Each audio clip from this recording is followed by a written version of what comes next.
இன்றைக்கி புதினாவும் கொத்தமல்லியும் வச்சு துவையல் தாங்க செய்ய போகிறோம். கடாயில் 3 டேபிள் ஸ்பூன் எண்ணெய் சேர்த்துக்கலாங்க. எண்ணெய் நல்லா காஞ்சதும் 1/2 டீஸ்பூன் கடுகு சேர்த்துக்கலாம். கடுகு நல்லா பொரிஞ்சதும் உளுந்து சேர்த்துக்கலாம். நான் தோலோடு இருக்க உளுந்து 3 டேபிள் ஸ்பூன் சேர்த்துருக்கேங்க.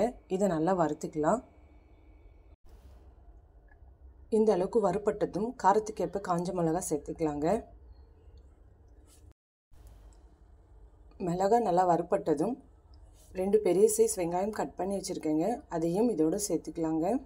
20 பல் பூண்டும் சேர்த்துக்கலாம். இதையும் நல்லா வறுத்துக்கலாம். வெங்காயம் நல்லா வதங்கினதும் 1 கை புதினா, 1 கை கொத்தமல்லி, 1 கை கருவேப்பிலை, இதை 3ஐயும் நல்லா மீடியம் ஃப்ளேமில் வதக்கிக்கலாங்க.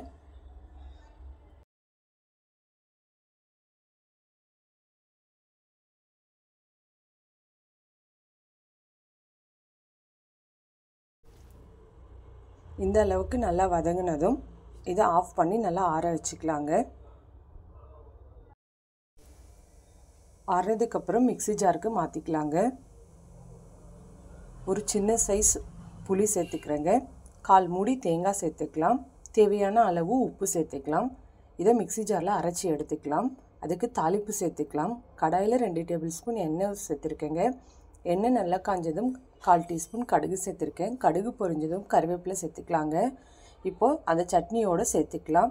நம்ம வீடியோ பிடிச்சிருந்தா சப்ஸ்கிரைப் பண்ணுங்கள். சப்ஸ்கிரைப் பண்ண அனைவருக்கும் நன்றி.